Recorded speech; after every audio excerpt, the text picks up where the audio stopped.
Halo teman-teman, balik lagi sama aku Odi. Dan di episode kali ini aku mau bahas tentang serba-serbi di jurusan kedokteran gigi. Aku yakin deh, pasti salah satu di antara kamu yang lagi dengerin pengen kan jadi dokter gigi.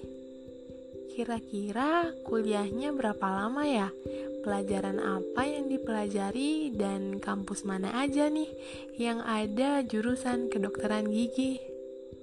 Daripada penasaran, yuk langsung disimak.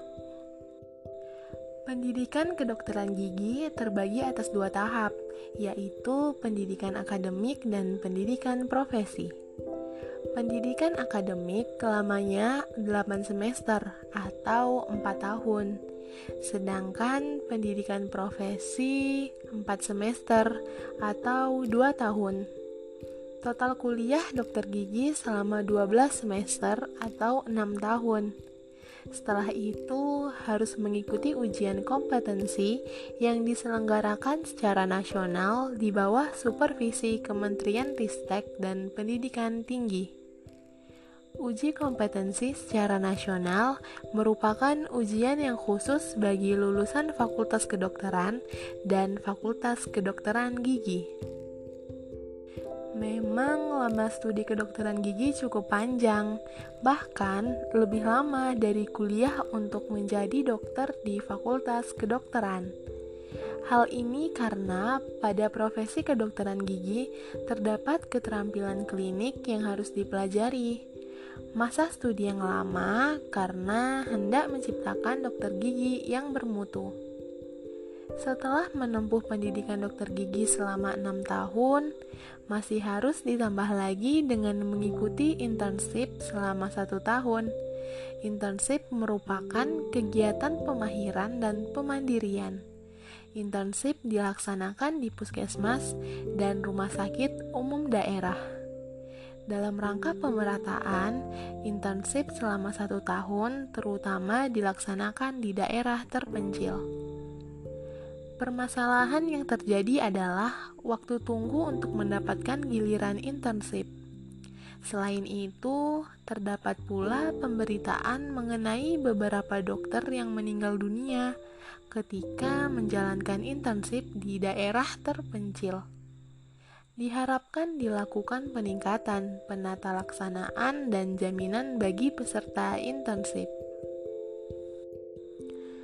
Kemudian, kampus mana aja sih yang ada jurusan kedokteran gigi? Nah, terdapat cukup banyak loh institusi pendidikan dokter gigi, hingga harus cerdas memilih FKG atau Fakultas Kedokteran Gigi.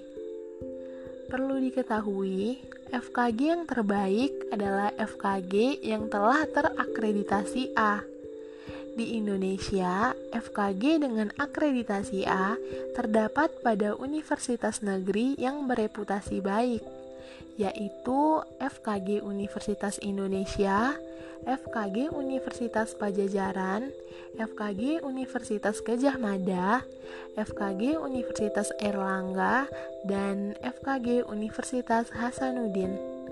Sedangkan FKG perguruan tinggi swasta hanya 2 yang terakreditasi A, yaitu FKG Universitas Trisakti dan FKG Universitas Muhammadiyah Yogyakarta. Sebaiknya sih kuliah di FKG dengan akreditasi A. Lulusan FKG dengan akreditasi A akan lebih mudah mendapatkan pekerjaan, lebih mudah diterima menjadi pegawai negeri, TNI, atau Polri. Bila ingin melanjutkan pendidikan spesialis, maka lulusan FKG terakreditasi A akan lebih mudah diterima. Hanya FKG dengan akreditasi A yang boleh menyelenggarakan pendidikan spesialis. Selanjutnya, kurikulum yang ada pada jurusan kedokteran gigi. Kurikulum pendidikan dokter gigi terdiri atas program akademik selama 4 tahun dan dilanjutkan program profesi selama 2 tahun. Setelah itu, ujian kompetensi dan kemudian internship selama 1 tahun di puskesmas serta rumah sakit umum daerah. Pada program akademik atau disebut juga program pendidikan preklinik, terutama mengenai kedokteran dasar dan kedokteran gigi dasar. Dokter gigi perlu menguasai ilmu kedokteran dasar sama seperti yang dipelajari calon dokter pada Fakultas Kedokteran. Meski bidang kerjanya terutama menyangkut gigi dan mulut, namun dokter gigi juga menguasai ilmu kedokteran dasar. Dengan demikian, kurang tepat kalau dikatakan dokter gigi kedudukannya di bawah dokter atau dokter gigi kurang bergengsi dibanding dokter. Program profesi kedokteran gigi disebut juga pendidikan klinik. Pada program profesi, mahasiswa berlatih secara langsung mengerjakan pasien di klinik. Ciri khas kedokteran gigi adalah keterampilan klinik hingga calon dokter gigi harus berlatih secara langsung mengerjakannya. Permasalahannya adalah kesulitan mendapatkan pasien yang bersedia untuk dikerjakan oleh mahasiswa program profesi.